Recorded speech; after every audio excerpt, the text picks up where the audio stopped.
Hey, how's it going? My name's Gary, and I have done the creative arts pastoring thing forever and ever and ever, and I'm no longer doing that full time. I'm actually running a company called Floodgate Productions. One of the things that I've learned is that Christmas is filled with opportunity from a church leadership perspective, from a church volunteer perspective. You can do things at Christmas and pull off some amazing things because people's hearts are already there. And so if I was doing this all over again, and if I was sitting in your shoes again, man, I would do two things, and I would do these two things extremely well. The first thing that I would do is I would be warm. Here's what I mean by that. If we're looking at the fall, like September and October, what are people already feeling in your congregation? You know what they need? You know what they're already feeling a need for? They're already feeling the need in the fall to be calm because their routines have come back. They've come back after summer vacation. And so September and October means that they're busy again. And so they are looking for calm. If you fast forward to January, the intrinsic need that people are already feeling is they're feeling the need to be transformed. And you don't have to program for that. They want to change. Well, if you look at Christmas, the intrinsic need that people already have is not to be calm. It's not to be transformed. What is already yearning in their hearts is the need to be warm. I think what you can do is figure out, what does it mean to be warm? What does it mean to offer a warm place in the preaching, in the storytelling, in the music, in the look of the stage? And the second thing I would encourage you to do, and man, I would encourage you to do this no matter what, but Christmas even all the more, is be inspiring. I think many people are inspired with story and narrative. I think few people are inspired with analysis. You've got the greatest story on the face of the earth to tell. This is God coming to earth in the flesh so that He can be with us and will be with us. It is inspiring in itself. Please tell stories well, because that inspires people. Secondly, I think many people are inspired by dreaming of what could be. I think fewer people are inspired by the nightmare of what already is.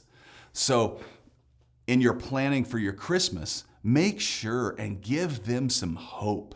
Give them a dream of what their lives could be, of what, as they maybe interact with those family members, of what it could be, of what it could look like if they didn't put everything on credit this year. If they really saw Jesus in the middle of all the chaos. Rather than standing and throwing stones at what is, give them a dream of what could be. Thirdly, I think many people are inspired with brokenness. I think fewer people are inspired with perfection. So as you stand before people, or as you plan to tell some stories about your own brokenness. I feel like when pastors and storytellers continue to just tell the same story of their brokenness, when they were addicted to pot when they were 16 and how God transformed them, and now they're 50 and they have no more stories of brokenness. I mean, really? We all know that we all have stories of brokenness. Tell them. Be current with them. Most of us are not inspired at all when people act as if they're perfect. I would say people are inspired with brokenness. So be willing to communicate that you don't have it all together, that you're dreading going to those in-laws who are a little bit insane, that you don't quite have the whole credit card thing completely figured out because you don't make enough money. I mean, say those things. It's okay, because people are inspired by that. Fourthly, I think many people are inspired by the big C church, the capital C global church. I think fewer people are inspired by people who are trying to build their own kingdoms on their own blocks. As you plan for Christmas, I would just ask you, what global initiative can you tap into? So it's not just about your church. It's about clean water, or it's about, the Advent conspiracy is a great opportunity as well. How can you say it's not just about us?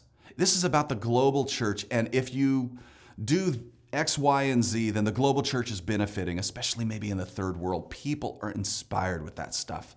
And frankly, so is Jesus. And finally, I think many people are inspired with a unique vision. I think fewer people are inspired with a copied vision. So what is unique to your church? What is your unique vision?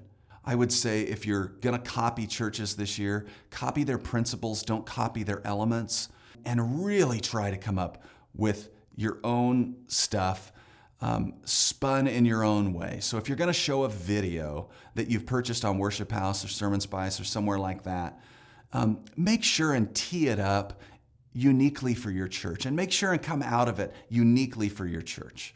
Be unique, because people are inspired with your uniqueness. So those are really the only two things I have to say to you. Be warm. Whatever you do, be warm.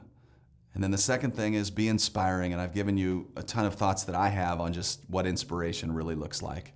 And because I'm one of the co-owners of Floodgate Productions, I want to give you a gift just because I think it's important to do.